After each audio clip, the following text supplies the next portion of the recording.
Hello and welcome to my channel. If you don't know me, I'm Chris Dixon. This is my very first video, and just recently I moved to Seattle. For probably the past 6 years, I've always wanted to move up here. I thought, wow, the Pacific Northwest, it's the place to be. It has the mountains, the city, the nature, pretty much everything you could want. No income tax, bonus. You've come to the right place. It's been about 2 months since I moved here, and there have definitely been some things that I've noticed that, hey, I wish I knew that earlier, before I moved here, or even months before I moved here. So that's why I'm creating this list today. It's 10 things I wish I knew before moving to Seattle. It's not an all-encompassing list, but it should be enough to get you started. Start planning your move early. And by early, I specifically mean at least 3 weeks, if not more. And I say give at least 3 weeks because of the 20-day law in Seattle. That's just a law that says that tenants must give their landlords at least 20 days written notice before vacating their units. And you can just easily find that at seattle.gov. I have it pictured up here. I'll go ahead and link it after this video. But the main reason why I say 20 days before is because up until that 20-day range, new apartments will be getting listed online. People will be leaving, telling their apartments that they want to leave. This means that there's more opportunity to find new places. Up until that 20 days, new apartments are going to be listed on different apartment sites. There'll be new inventory. And once you start looking after those 20 days, it's really rare to find anything new. You're left with whatever other people didn't want, and you're competing with limited resources.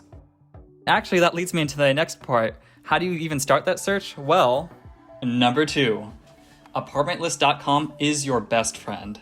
Of course, there are other places like Zillow that exist, which I have to acknowledge, yeah, they're really good, but as you can see here, it's a little bit cluttered and there's a lot to see, and even after filtering, it's just not the cleanest interface in my opinion. And here we have apartmentlist.com.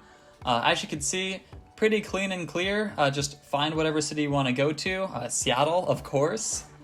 And it's kind of nice because it first asks you several questions to help narrow things down from the get-go. For example, here, start your Seattle apartment search. How many bedrooms that you want? I'll just show you a quick example of a couple of the questions they ask. For me, it was 1 bed. What are you looking to pay? Oh yeah, $10,000. Nah, it's for me, it's more like $2,500 at a max. And other questions like, where are you gonna move? Well, Seattle, of course. But then it also asks some questions that I think are pretty nice. If you know where you want to live, it can ask what neighborhoods do you want to look into. And this is great if you already know the area, but when I moved here, I didn't know Seattle that well, so I'll just skip this. But here's the nice thing. Where do you work or go to school? Now for me, I work at Amazon, so I'll just do a quick search here. I believe that's the address. There we go. And how do you want to get there? Again, I don't like driving. I'd much rather walk or bike. I'm a horrible driver. It gives me anxiety. It's not fun. So I'm going to click bike. And then I want to live within, let's say, probably about 15 minutes because I do like the option of walking. So if I could bike there in 15 minutes, I'm sure I could walk there in about an hour. But this is probably one of the greatest things. It lets you choose, based on your mode of transportation, how far away do you want to be? Up to 60 minutes, all the way down to 10 minutes. In this case, I'll settle with, how about 25 minutes? And once you answer all the questions that Apartment List gives you, it'll take you to a page like this, where you can actually look at all the different apartment buildings that meet most or if not all of your criteria. In this case, we have the Walton Lofts, gives you the phone number, address, best unit, which is the unit they recommend for you. It's great because, for example, I could just go ahead and take a look, see what the unit looks like. I can also check to make sure that all the amenities that I asked for are in the units. In this case, I asked for a dishwasher, air conditioning, gym, garage, and in-unit laundry. And another nice thing is you could either say no to the apartment building because you didn't like it, say that you loved it, which stores it in a list that you could look at later to compare all the ones that you loved, and also a maybe list because maybe you're not so sure about it. I just think it's great. It allows you to quickly review and go through a bunch of different buildings, but also one at a time. My issue is that if I'm presented with everything all at once, I can't focus. So that's why I like Apartment List. I use it to find my first place, and I will 100% use it again to find my next apartment. And this kind of leads into my next point, which is that you don't necessarily need to tour in person. I've done both virtual and in-person tours, and while in-person do give a more accurate impression of the place, Virtual are perfect if you're on a time crunch or just want a tour from the comfort of your own couch. Personally, I'd contact different apartments that you're interested in and just schedule different virtual tours or remote tours. This allows you to schedule multiple back to back, and you could watch them from your house, in your car, really anywhere. I virtually toured my place before moving in. I never saw it in person, and it turned out pretty well. And the last apartment related thing that I learned is that it goes a long way to learn what the different neighborhoods in Seattle are like. Each neighborhood seems to cater to a different lifestyle. For example, the Capitol Hill neighborhood attracts a younger crowd and has great nightlife and cafes. Right next to it is the South Lake Union neighborhood, which more or less acts like the tech center of Seattle with Amazon, Google, and Facebook offices there. Pretty much every time that I've walked by there, and if you live there, pretty much all your neighbors are going to be tech workers, and everyone that you see will pretty much have a badge from one of those 3 companies that I mentioned. You also have Fremont, which is a great art scene, and my favorite outdoor market in Seattle, the Fremont Sunday Market. Seriously, you have to check it out. It's one of the best things to see. There are also like U District, Belltown, Queen Anne, Downtown, the International District, and many others in Seattle. There's really something for everybody, and I could talk about each different neighborhood for hours, but to cut to the chase, it really helps to find which neighborhood is right for you. My 5th tip is to give yourself 2 weeks to set up internet. I made the mistake of setting up my internet service after I had already moved in. I pretty much convinced myself that all I needed to do was pay for service, set up my router, and everything would be good. As it turned out, I actually needed a professional to come in and install my service, so I had to wait just about 2 weeks to get the internet that I had already paid for. It was kind of frustrating, so definitely at least give yourself 2 weeks to get internet. I know that my case was a little bit particular, especially because there's a lot of movements going on, but just to be safe, make sure to get your internet set up beforehand so that way by the time you get there, you'll have internet and Wi-Fi and you won't have to worry about that. Number 6, how does public transportation in Seattle compare to driving a car? Even though public transportation in Seattle isn't quite as extensive as places like New York, it's still pretty reliable.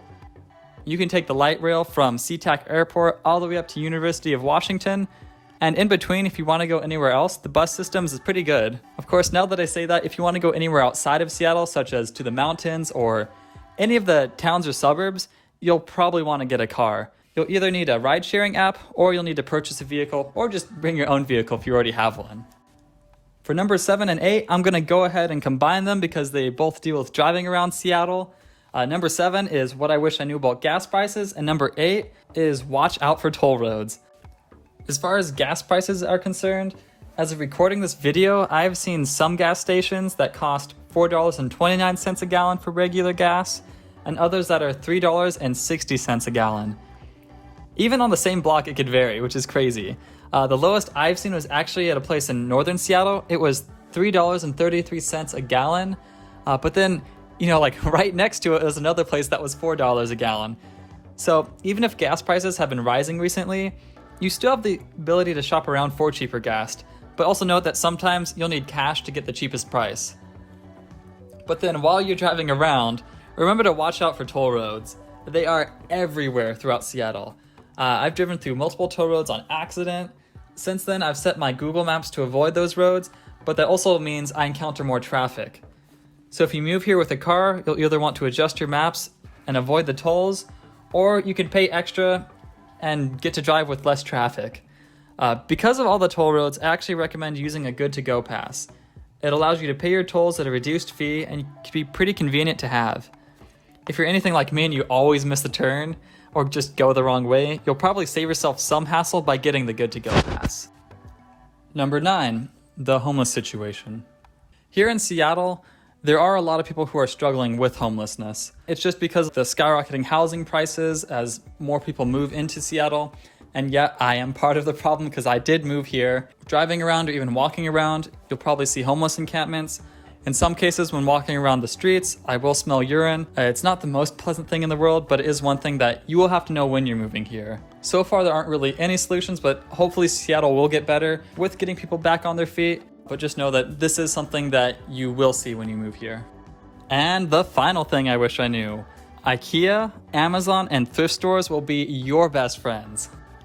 When it comes to furniture shopping, There's an Ikea south of Seattle in Tequila. It's the perfect place to get inspired for home decorating. What I like to do is first visit the Ikea to help come up with a theme for my apartment. I then check local thrift stores, Facebook Marketplace, and Amazon to see if I could find furniture that matches my theme and for perhaps a better price. Otherwise, I'll get what I need from Ikea. It definitely helps to shop around a little bit before buying, because furniture, it could definitely be expensive and it adds up. $1 million. Ikea may be a home furnishing store, but it also has some of the best plant sales. Definitely don't sleep on Ikea. If you need plants, check Ikea. They're pretty cheap, great price, and they just have a lot of plants to choose from, surprisingly. And that just about wraps up my list. Just so you know, this list is highly subjective and is just from my experiences. If you have anything you'd like to add, let me know in the comments. This is my first time ever creating and editing a video, so I'd love any feedback. Also, if you have any suggestions of what videos I should make in the future, please let me know. So smash that like and subscribe, or that dislike and unsubscribe. You do you, and I'll see you in the next video.